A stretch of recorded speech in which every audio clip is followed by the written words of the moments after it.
Awesome. Alright guys, so the next 45 minutes is just going to be really hard up science, and it's going to be fast and it's going to be confusing, and I'm going to try and water down what should really be done in probably like a 15-hour lecture to as simple as possible. And I really want the outcome today to be, how do we take the relevance of this science and put it into everyday practice that's useful and pragmatic for our clients, meaning that can we take something that is really, really technically complicated and translate that to something that we can sell. Is that simple enough?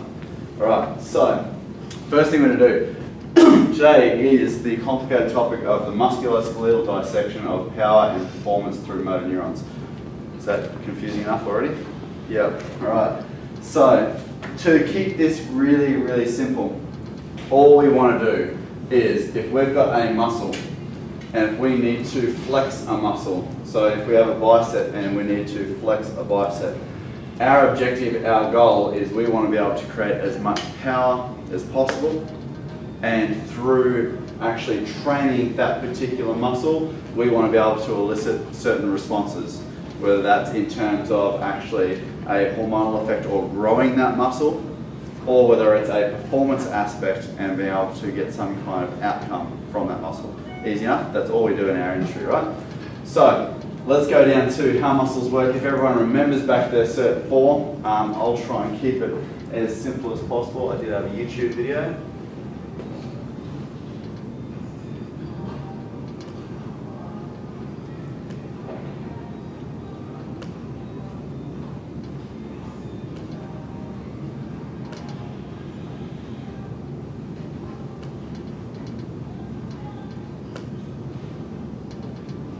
Fine, sorry guys.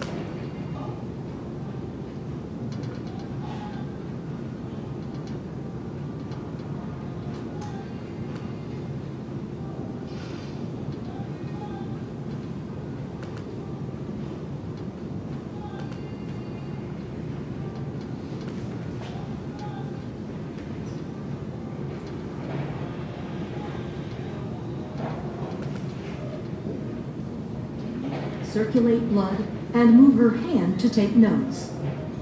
Your cardiac and smooth muscle tissues are involuntary. You do not consciously control their actions. Skeletal muscle works under voluntary control. Skeletal muscles are composed of bundles of muscle fibers. Muscle fibers are long cylindrical cells containing several nuclei. Muscles will contract or relax when they receive signals from the nervous system. A neuromuscular junction is the site of the signal exchange. This is where the synaptic bulb of an axon terminal and muscle fiber connect. Muscle fibers are composed of many myofibrils. A myofibril contains contractile units called sarcomeres. Sarcomeres run adjacent to one another down the length of the myofibril. Each sarcomere consists of alternating thick and thin protein filaments, giving skeletal muscle its striated appearance. The muscle contracts when these filaments slide past each other. The thick filaments are myosin, which are anchored at the center of the sarcomere, called the M line. The thin filaments are composed of the protein actin, which are anchored to the Z lines on the outer edges of the sarcomere. Because the actin filaments are anchored to the Z lines, the sarcomere shortens from both sides when actin filaments slide along the myosin filaments.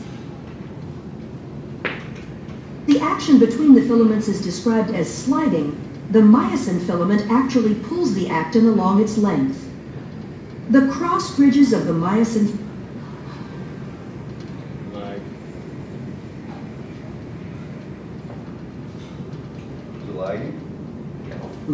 attach to the actin filaments and exert force on them to move. This action is known as the sliding filament mechanism of muscle contraction. In this model, the sarcomeres shorten without the thick or thin filaments changing in length.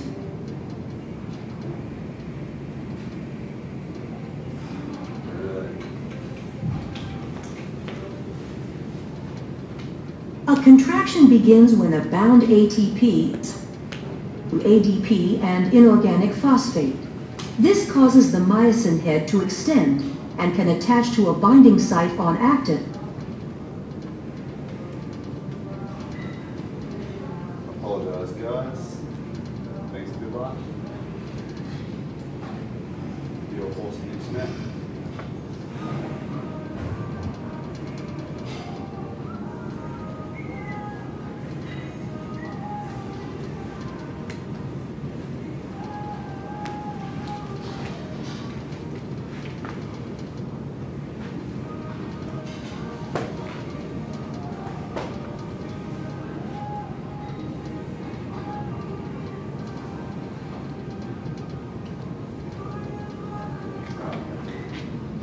If this doesn't load, I'll just go to show them.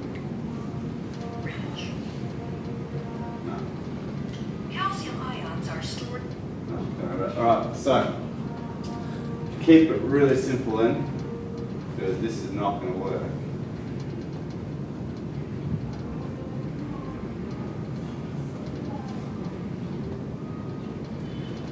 Our objective is, in everything that we're going to try and do, we want to be able to control the strength of a muscle contraction. So what I was really hoping to get in that video is the neurology. So we understand how a muscle contracts on itself. What we want to know is how do we optimize the neuron. So the motor neuron, the thing that is sending the nerve impulse to that muscle, how do we control that and make that something that we can create more powerful contractions, so therefore better performance. We can do that through one of 4 ways. The first one is we can increase the number of motor units. So the motor unit being, if we're looking at a muscle, we have a nerve impulse sent down from the brain, and we have a motor unit that sits in every fibre. So every single muscle fibre has its own efferent neuron. It's got its own nerve that will go to it. And we're looking for being able to try and activate as many muscle fibres at the same time. Is that simple enough? The more muscle fibres we activate, the more powerful we're going to be, correct?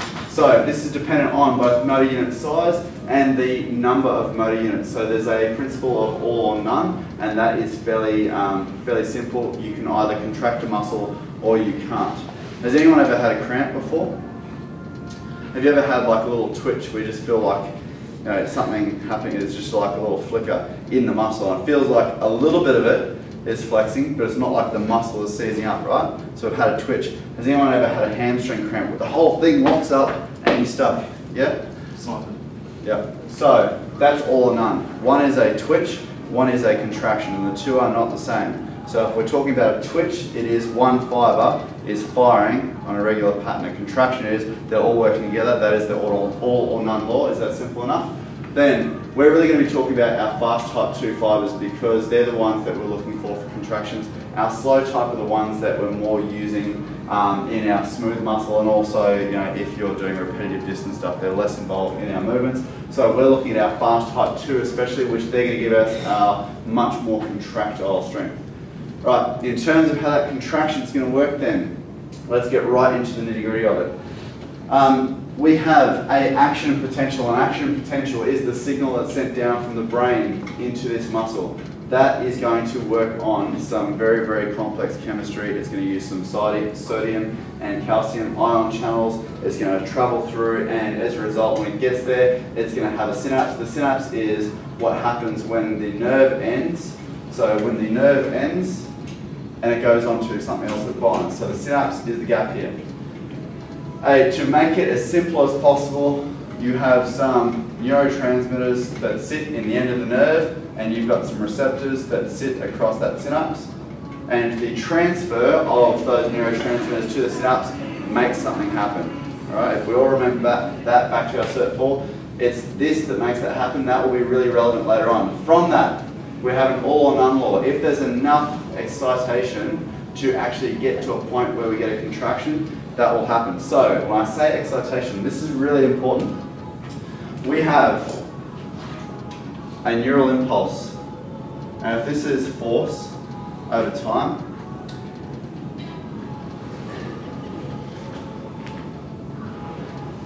we've got 4 different kinds of neural impulse. So one is twitch, right? We just went through that. It's a little bit, but it's not enough to make anything magical happen. The next one is what we call wave summation. And wave summation is there's been a little bit sending there, but it's still not enough. It's kind of building up. but it never quite got across the line. The third one is what we call unfused tetanus, where it's kind of getting there but still drops off. And if this is the point where we're looking for action to happen, then we've got the final one, which is fused tetanus. And this is where we need to be. Problem is, that's not a contraction. That's not a contraction, but this actually can end up being that way. So this can pass in and through, and we can end up with some weak voluntary contractions based on that wave summation, because we are actually recruiting motor units. So we're activating those motor units to contract muscles, but it's ebbing and flowing, and it's not having anything consistent. And as a result, if we need to exert a force against an object, by law of physics, we need acceleration and constant force. We need constant force to make that object move. If we don't have constant force, we end up with an acceleration, deceleration. And as a result, it's not going anywhere. It may move, but it's not going to move anywhere fast. Yeah? Can we get past that? Is that simple? Right. So we need to be in what they call fused tetanus. Let's just, for the sake of game, call that a peak contraction. We want a peak contraction. If we get that, we're going to have strong, powerful activation. So how do we get there? How do we get to fused tetanus? We need to understand what's going to happen with that nerve. So in terms of that then, we have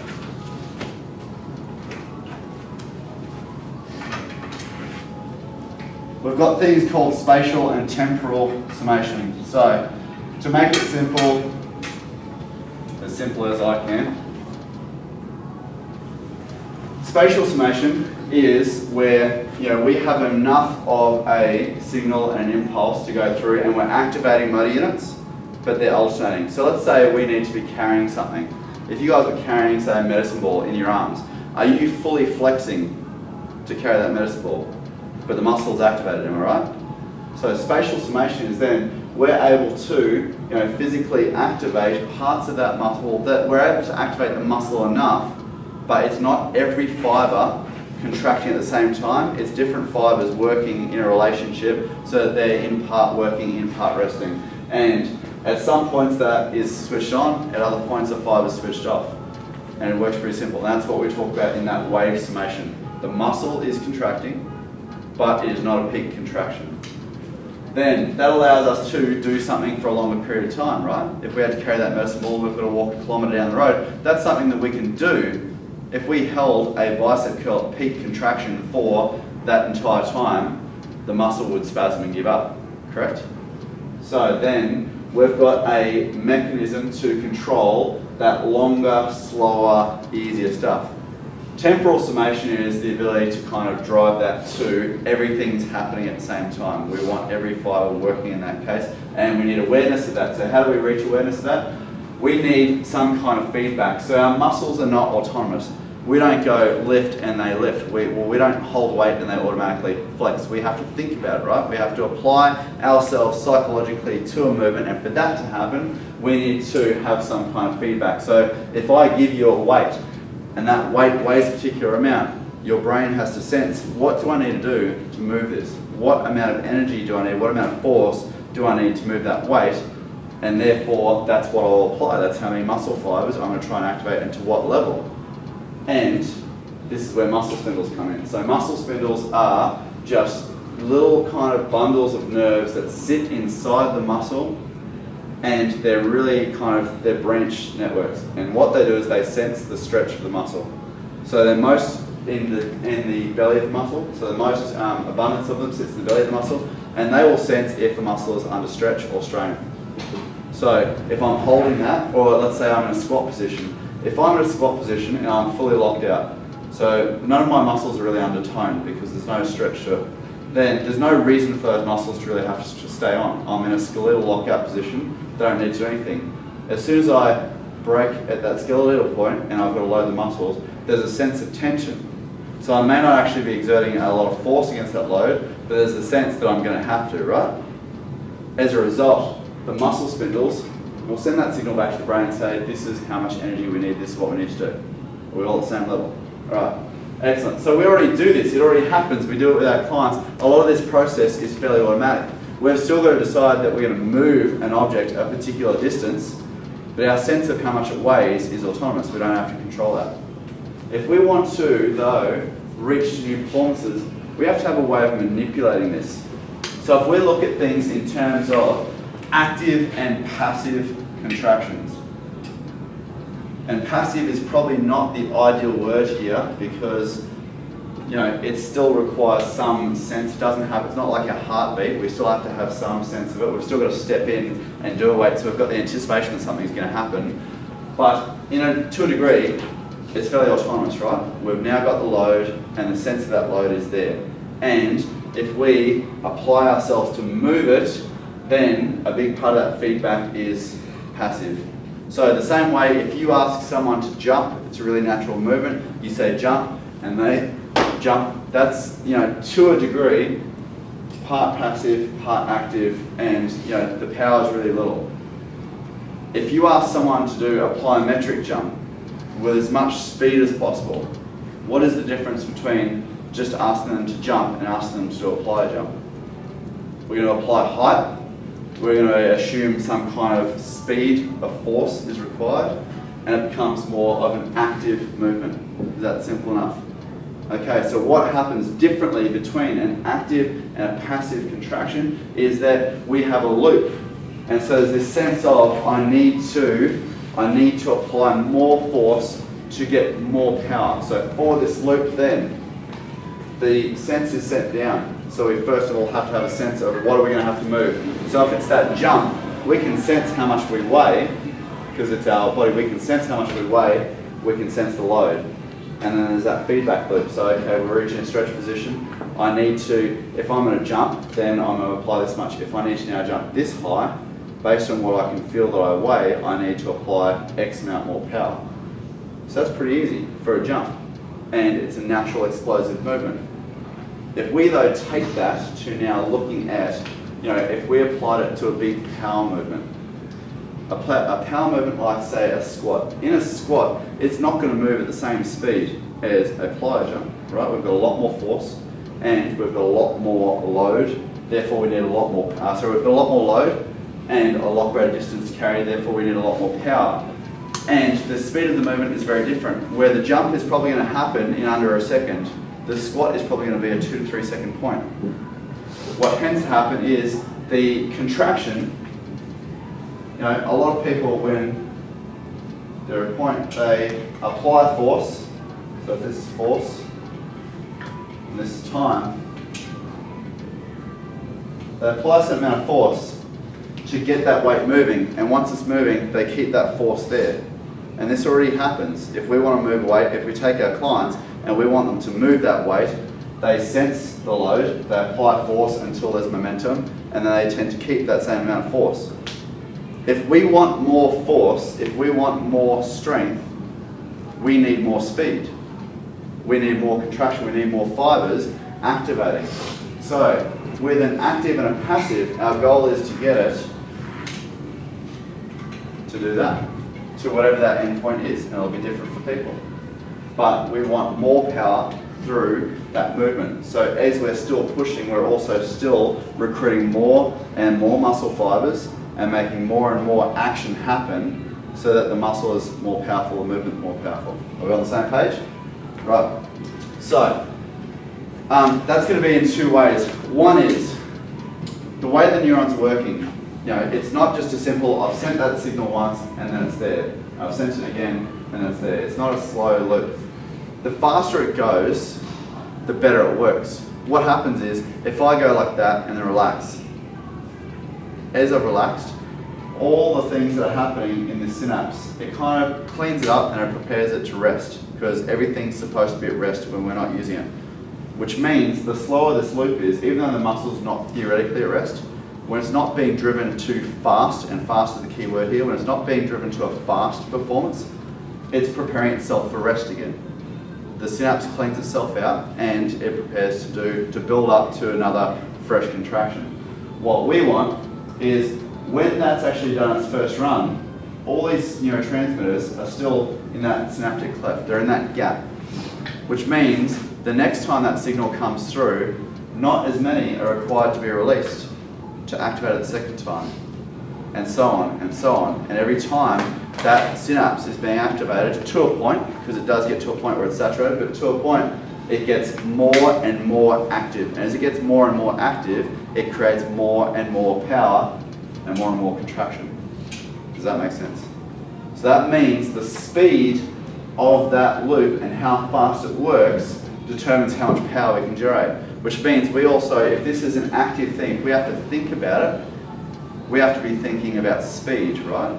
And let's put it really simply. If we were, let's take the most basic movement of walking and running. It's one of the first primal movements that we learn. If we take that, both are the mechanics of moving the body forward. Walking and running are both the limbs traveling, the lower limbs traveling and moving the body forward. Walking is a much less powerful movement than running, right? And walking is a lot slower than running. So if we want to think more power, do we just think, I'm going to walk with more rhythm, or I'm going to walk with more focus? No, you apply more speed. So then when we have this notion of applying more power in the resistance area, in training, more focus in the sense of squeeze or focusing on the movement or position is not necessarily giving more power. But speed will definitely give more power because it will speed up that feedback loop, and at the same time it's trying to recruit more and more fibers as it goes through. So speed is a really critical factor for this to happen. So for us to get there, we need to tap into multiple different ways to make that contraction as strong as possible. And here's our ways. If we've got passive, we've got our, and I'll go through these one at a time as well. Our stretch, if I can spell it.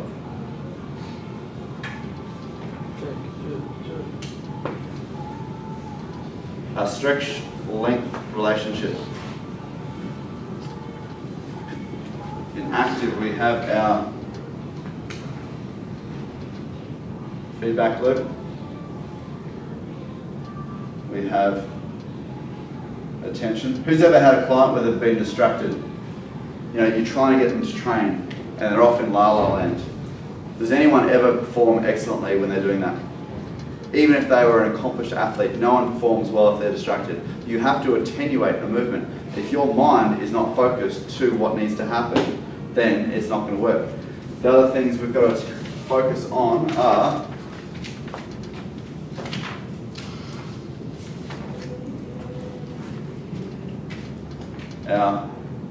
so if we put attention as, let's make that our temporal summation. So we're focusing on getting a stronger contraction. And we've got our spatial summation, so our ability to control different fibers at different times. The other considerations we've got are fiber types and dominance. So, do you guys remember back to your course?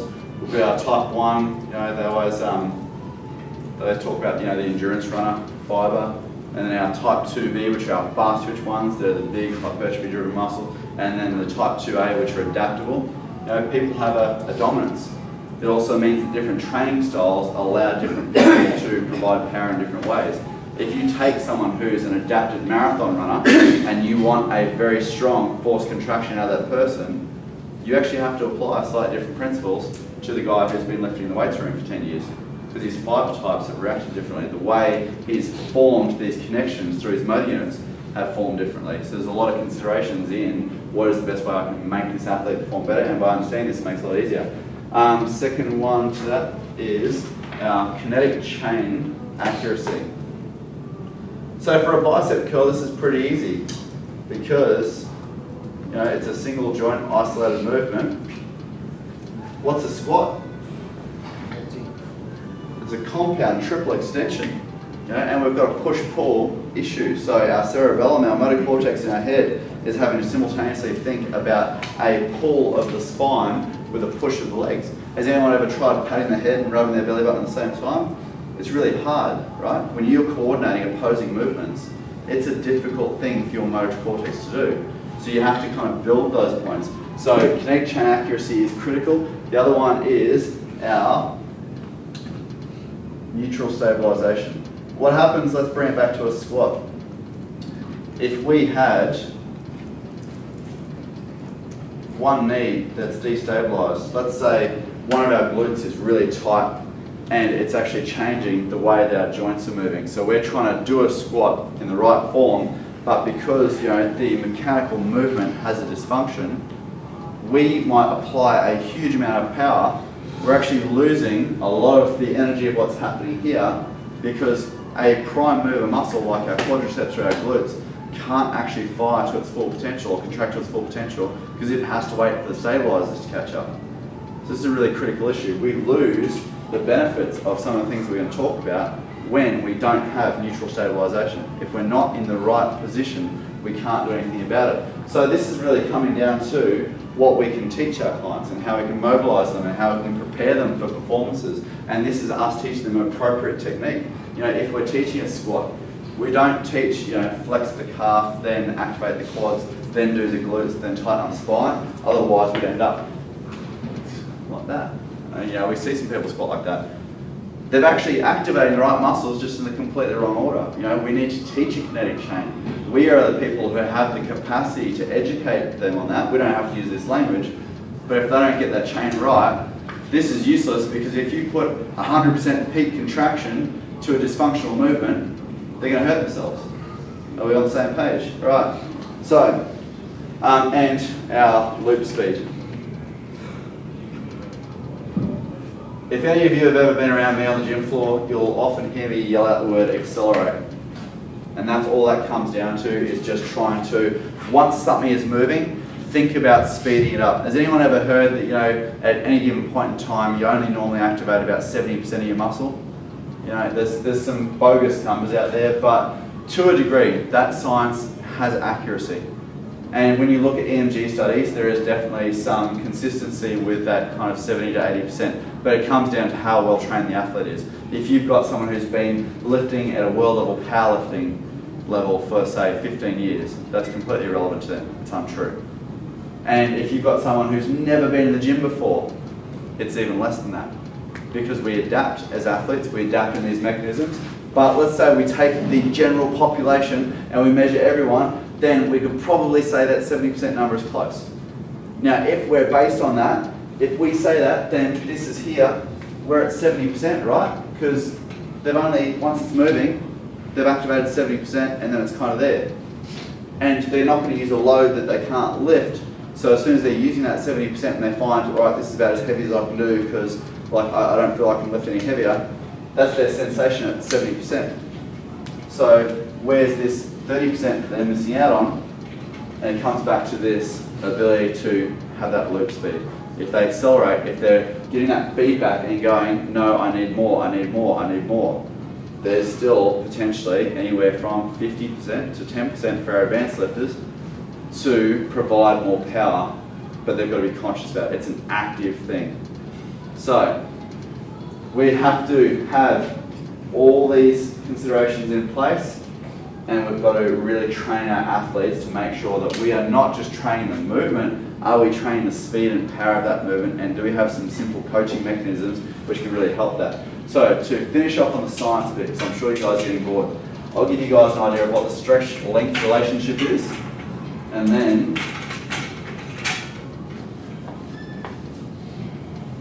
right. So up here, we've got 5 different diagrams on the right. These are our actin-myosin bridges. So if we've got our actin and we've got our myosin, for simple sake, let's say they're really close. If this is a muscle and the fibers are fully at rest, so if your bicep is there, it's actually at rest. So you're not flexing it, it's just rest, right? If our joint position has not made it that it's basically in an easy kind of stretch position. If I change that and I'm there, the fibers are stretched apart, right? If you guys put your hands up to your shoulders at the moment and try and flex your biceps as hard as possible, you either cramp or you're lucky if you can get something that feels even half like a flex. Right, it's pretty useless because we don't have enough space. All these fibers do is contract on each other. But because they're already over each other, they're already overlapped, there's nothing to contract against. So other than just tightening against themselves, with a little bit of friction, there's no force generated. Go to the second diagram. if we move out the Z discs, and the Z discs are just the end of the fibres, if we move them out a little bit, so we're just a little bit more stretched, so take your hands from your shoulders and just put them maybe 2 inches away. Now try and squeeze. You can kind of get a little bit more, right? Yeah, still not awesome, you're not going to pose like that. But at the same time, and I've got some metrics there, so if you look up the top, if that was 20 filaments, you've got 0 out of 20 really cross-bridging there. So there's 0 out of 20 that can contract against anything other than just tightening. As soon as we move it out a little bit, we've got 16 of our 20 filaments able to do something. And that's where if you clench there, or if you clench there, you can feel there's a greater difference in strength. If we applied load to that, you'd feel it even more because you'd have that muscle spindle giving sense of feedback. If we stretch it to its natural length where it's at a peak contraction point, and this is where in most muscle groups, you'll have a point where you feel the most activation. So if it's a squat in your quads, the most activation is often 2/3 of the way up. If it's, say, a leg press, it's going to be 1/3 of the way up. If it was a bicep curl, where you feel it the most, halfway through the fibre, right? So when it's at its point there, you're at that middle point. You've got 20 out of 20 of those filaments activated. You've got a lot of strength, and the fibre is not overstretched. You can take a muscle to a certain length, where if we're looking at a bicep curl, that's its natural length. There's still a capacity for those 20 filaments to apply power. And this will be relevant later on. But you actually have, because it's got such a great distance to travel, it still is the same power, but it's still generating inertia. So the power there and what you feel, and the power there is actually the same. You've still got 20 out of 20 filaments acting, but you don't have the leverage of, in this case, mechanics and physics, because here it's a lot easier to get to there. From there to there is a lot harder because it's moving in an arc form. But your sense is wrong to what the power is. Take that though to, has anyone ever worked with a client that overstretches, or an ex-ballet dancer or something like that, and they've actually over-lengthened their muscles? They've stretched to the point of being like dysfunctional. This is the risk as well, because they've actually taken their fibre to a point where they're pulling their filaments away from each other. So when they go to contract, they've actually got to move a certain distance until their muscles back in a normal line. So this is where every movement has a natural position, a natural point of tension, and the importance of that stretch length relationship is, if you're looking at that little graph, 3 and 4 are identical in terms of strength. So let's back it back to a squat. The amount of strength that's going to come from a full depth squat or from a partial squat, the muscles are fully activated at that peak contraction. The force is the same. If I take it that that quad is now fully stretched out of range, my fibers are two full stretched apart, right? I cannot comfortably do much with my quads there. They're overstretched. So I can't develop a peak contraction. So why is that relevant then? If I need to have that happening to get that accurate, everyone has a different position. So their ability to generate force from their natural squat position is going to be relevant to that. So we might want them to look like they're a certain position, but if they can't generate force from that position, their fibers have been over-lengthened, and they may just need more time to naturally stretch and get there. We might be forcing them there now because they can move there, but it doesn't necessarily mean they can contract from there. Do we understand that? So keeping it on focus of power and performance, those two are really critical together. Then, let's look at how we make this relevant to our training. So,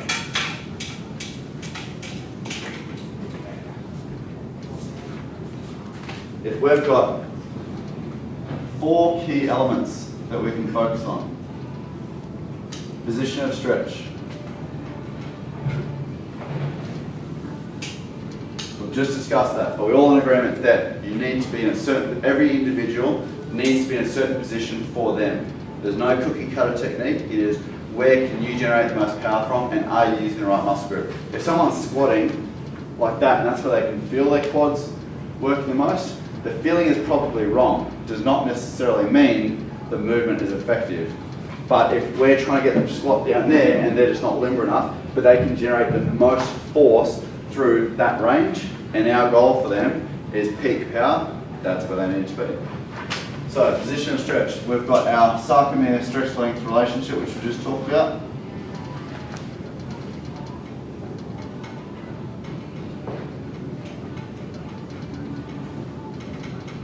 We've got our kinetic chain accuracy. I know this is doubling up, but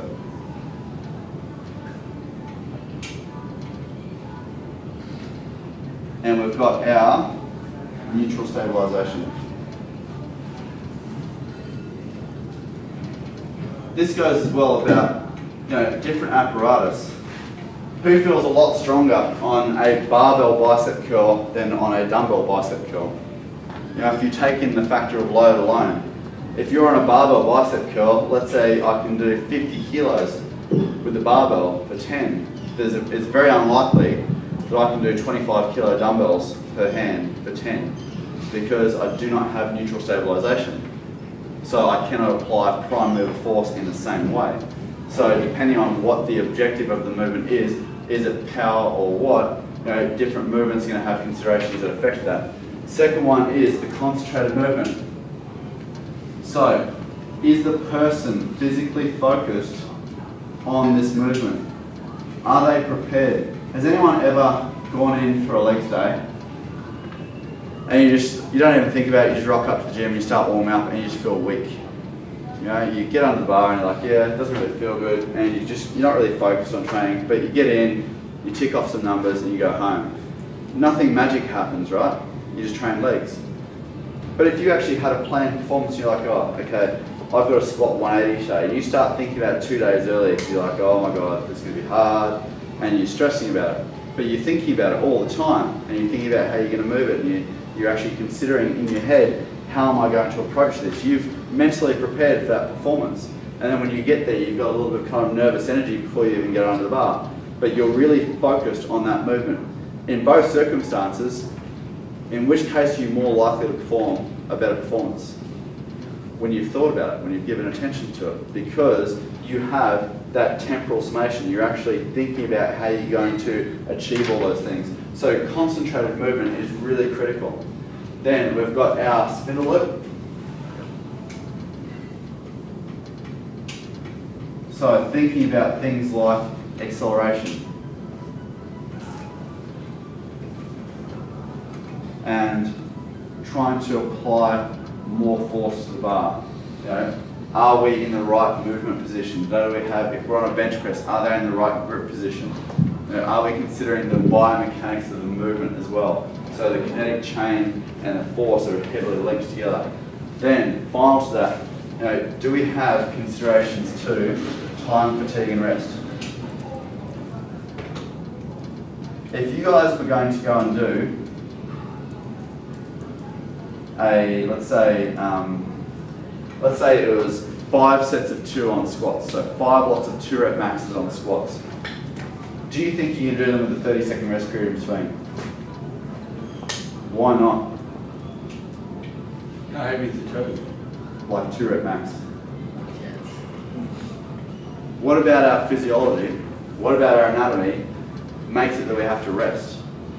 And this is where it's hard, because we have people where their idea of fatigue and rest are not necessarily in the right, they're not kind of right. So if you've got someone who's really fit and you're trying to get them to be strong, their cardiovascular recovery, their sense of I'm prepared to perform, I'm ready to go, is off their cardiovascular system. Their heart rate's back down, they feel pretty good, they're not flush.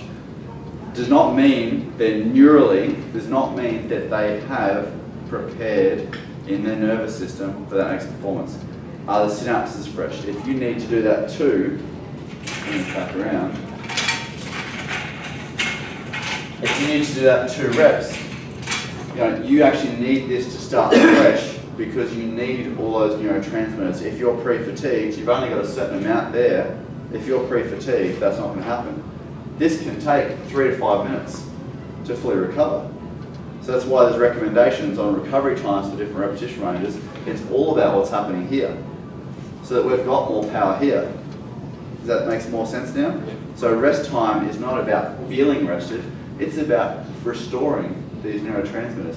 The other thing is this is adaptive. The more powerful and frequently an athlete is trained, the better they get at actually producing that and recovering that. So this is where, you know, guys who do heavy stuff all the time can do it a lot faster than people who don't do heavy stuff ever, because they have adapted to work better. The other consideration we've got is something called graded potentials. Now what that means, a graded potential is your nervous system, your motor neurons are always at what they call a resting potential. So they're always able to be performing. They're just ready to act.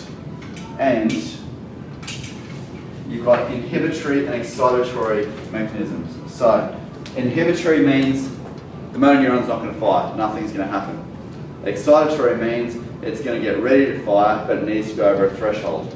So if this is our threshold, there's always a balance of negatively and positively charged ions. And what changes in the physiology of the nerve means we need to get enough negative charge to create an action potential, which does that. And that's where the muscle fires, because it's a reflex mechanism.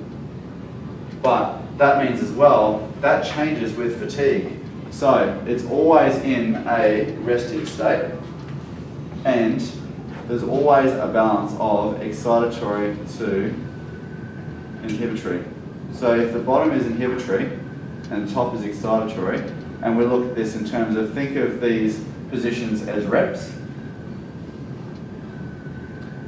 this is what happens.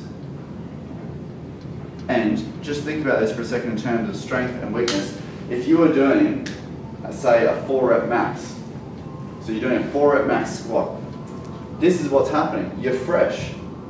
The synapse is fresh. The muscle is fresh. The ATP is fresh.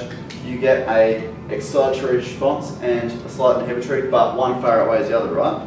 So it's going to fire, and it's going to fire strong. And then you feel slightly weaker often on the second rep. And then again, weaker. And then again, more fatigued and weaker. At the moment, it's just an experience for us. We don't necessarily understand the science of it, but this is what's happening, is there is actually a fatigue of that neuron, and what happens with the nervous fatigue, up here, we're actually getting positive ions going too. So if this is that, and this is what's happening at that junction, there's positive ions going into this nerve.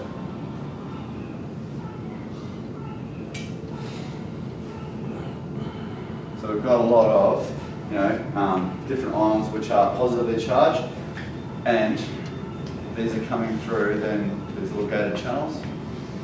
Up here, we've got something similar, but the chloride ions which come on here are all negatively charged. So every time it's working, these ions are going into that synapse. If this is filling up, and you've got positive and negative, and the two are filling up, what's going to happen when they get to the middle? Are they going to cancel each other out? Yep.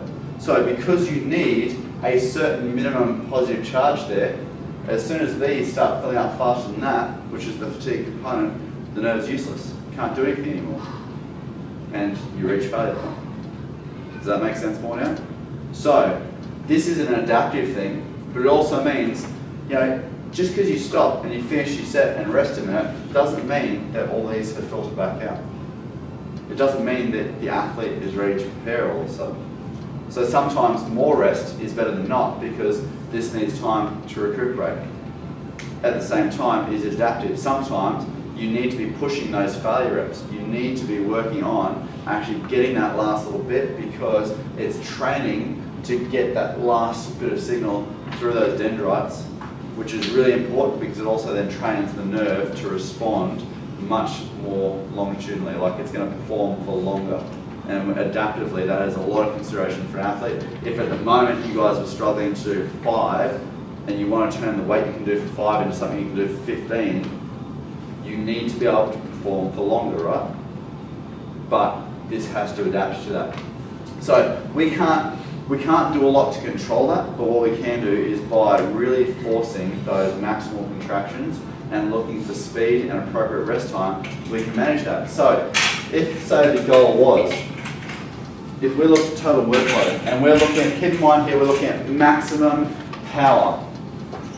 Based on what we just saw with that graph, if we wanted to do 5 sets of 2, and the goal was that we actually want to do that with a weight that we might do normally for a 3-rep max, then that's a really appropriate programming, because the rest period, if we give it, say, 4 to 5 minutes rest between, we're going to recover well and we're going to perform well, because always recovering.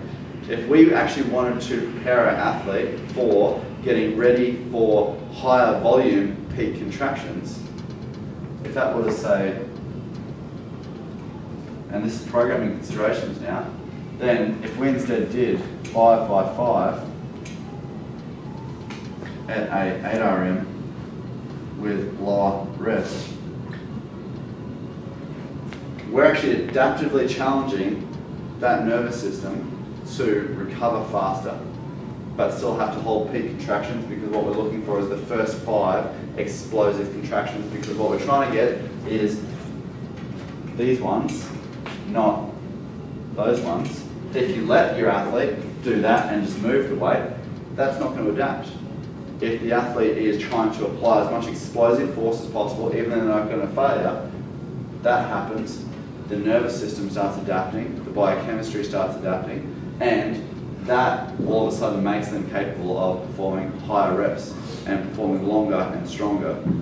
So just because there's numbers in our programming does not mean it's about the number, it's about the physiology. So to make it as simple as possible, if you want a stronger athlete, you need a position of stretch that's appropriate to the movement. You need a concentrated movement, meaning they're focused, they're going to attenuate, and they're really thinking about how they're going to move it. They're not distracted. You're working on this spindle loop, you're thinking about accelerating. Every time you push, you're thinking about accelerating and getting that extra 50 to 10% out of that rep. You're trying to apply as much force in the correct vector as possible. So just pushing. Who's ever had a client and you ask them to do a bench press and they screw up their face and they're tensing, their neck's flaring up, right? They're applying force, but it's not to the kinetic chain accuracy. So applying force in the right vector, is it going through the right kinetic chain? Considerations to time, fatigue and rest relevant to the program. What is my goal for this program, and what of the science I know, what do I think might be happening in the nervous system here? And is this going to head me in the right direction? If I want someone to peak up to 1 rep maxes, then I want to be doing 5 by 2 at 2 RM, and I might be looking for 3 by 2 at peak, and then 2 by 2 at fatigued, because they're not going to be able to do 5 by 2. They're going to be too, it's not going to work. They're going to get injured. So can I change my programming around what I want the athlete to do and take into consideration the nervous system fatigue? If I want them to become able to perform longer, supersets, drop sets, all these other things are great considerations, but as well, in terms of power, supersets don't increase power.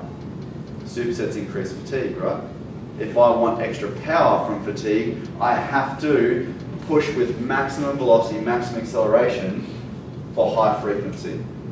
And if you look at a lot of the athletic strength conditioning, I don't know if you guys follow Keegan Smith or any of the high-level strength conditioning coaches, everything they're doing is about clusters at speed with low rest periods. It's density training.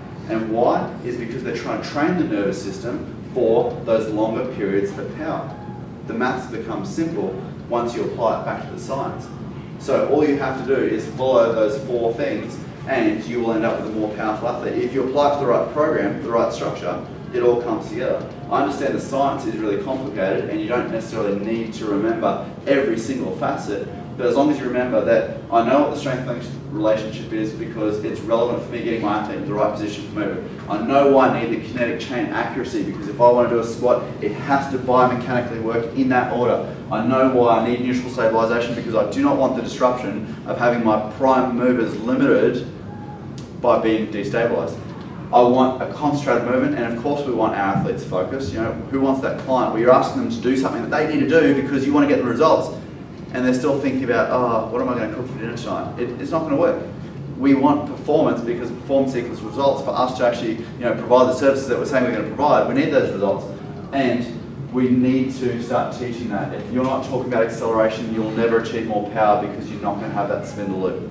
If you take anything from today's take anything from today's workshop, that's probably the most effective thing, is when you're in those peak contraction reps, teach your athlete to accelerate. And my favorite script for that is I just say, okay, imagine for a second that you're in your car and you want more power. What do? You put your foot down, right? You hit that accelerator. So what I want you to do is once the movement is happening, so not from the very bottom, but you start pushing as hard as you can, just like you're already doing. Push as hard as you can. Once you can feel the weight moving, I want you to imagine, even if you don't believe it, I want you to imagine that there's an accelerator and you're going to hit that accelerator and make it go faster. So even though you think you're pushing 100%, dig deeper, hit that imaginary accelerator, and there's still more there. But it will not feel like you're pushing any harder. When you feel like you're pushing 100%, you feel like you're pushing 100%. Because in terms of sensory perception, that is where it stops. But the performance is still accessible. So they will not feel like they're pushing faster or harder, but the rate of bar path, the rate of bar travel will be faster. Does that make sense? So tell them that, humour them, and then get them to try it and watch the transfer of power. So if there's one thing you take away from this workshop, acceleration. Try it. What programs is it relevant to? Power. It's always got to be power. If you're trying to do something where it's development of movement, if you're trying to set up a motor pattern, this is going to be disruptive. If you're trying to do something where it's about conditioning and endurance, probably not going to help them because it's going to fatigue out the nervous system too quick. If you're trying to do something where it's all about variety and they're a typical weight loss client and they just don't care about being strong, they're not going to be there, and B, they're not even going to understand acceleration because they're not under enough load. And then just think about, it's all good and well to have a number of sets, but sometimes we want to rush through. Let's say we've got to get through 5 exercises in a program. That's our goal. We want to get through 5 exercises, and we've said that we want to do 3 sets of 5 on squats. Is 3 sets of 5 going to be heavy? Yes. If we're trying to get through, let's say it's a 45-minute session, and we need to try and fit 3 sets of 5 of squats, if we just broke down 1 exercise per bracket, are we going to be able to fit in warm-ups and everything else into, say, 12 minutes?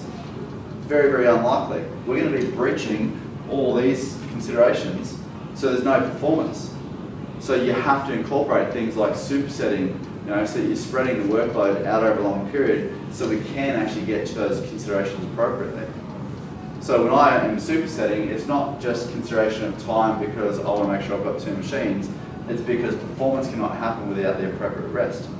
So it just has to work that way. Is that simple enough, guys? Do you reckon you could definitely apply that to some of the sessions, some of the training that you're doing? Don't ever try and explain this to a client.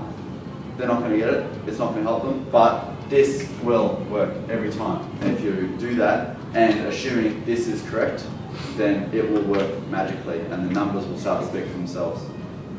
Do you guys have any questions? Or is anyone game to ask a question? Yes? Stretch reflex. Yep. You didn't mention it.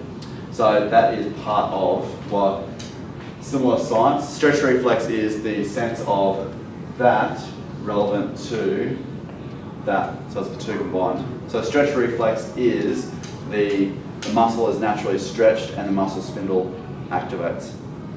So Speed of stretch equals speed of contraction. Funnily enough, no. So that's what I had to show you.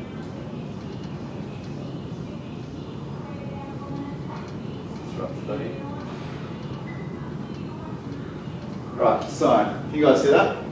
Oh, that's pretty easy.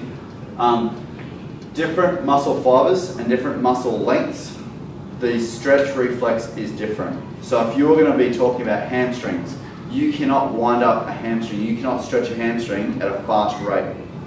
It will not actually let you lengthen the muscle or the muscles at high speed. So they're naturally a slower twitch fibre. Sorry, beg your pardon. They're naturally a fast twitch fibre. And they've got very low fatigue resistance, and the stretch reflex is, if I can show you, the peak tetanic tension is very high, so the stimulus is really high, but they have to be stretched at a slower speed. Differently, a quad, so the quadriceps wind up really quickly. The way they anchor the hips, absolutely 100%. And that's why, if we were going to do a plyo jump, that wind up works really well. We can do it fast. If you try to do a stiff leg deadlift like that, it won't work. So, you know, movements kind of naturally lead towards their stretch time anyway, but it has its considerations. Every muscle group is different. You know, a bicep is really, really simple. It will stretch. A tricep is really simple. If you try to move the pecs as fast as you can, typically speaking, you're going to get more deltoid activation than you're going to get pec. Because in that kinetic chain as well, you know, the series of muscles, the shorter ones are going to stretch faster than the longer ones. So think about what you're trying to do to activate that stretch reflex. What am I trying to target? What's the outcome? There's far more technical science to it, but if you're trying to keep it as simple as possible, if you want to target development of a particular muscle or a particular movement, what speed of that movement is going to be relevant to that. And eccentric, concentric, you know, eccentric needs a certain stretch time. Concentric for a power movement should be what? Explosive. There is no time to it. It's a eccentric phase and a concentric explosive. So if you look at a lot of strength conditioning programs, they might have, say, a stiff leg deadlift might be, you know, eccentric 5 seconds, 0 second hold, explosive, 1 second reset. Or if you looked at a squat program, it might be 3 seconds, 0 hold, explosive, 2 seconds. So if that's a rep tempo, they start changing the tempo to the muscle group.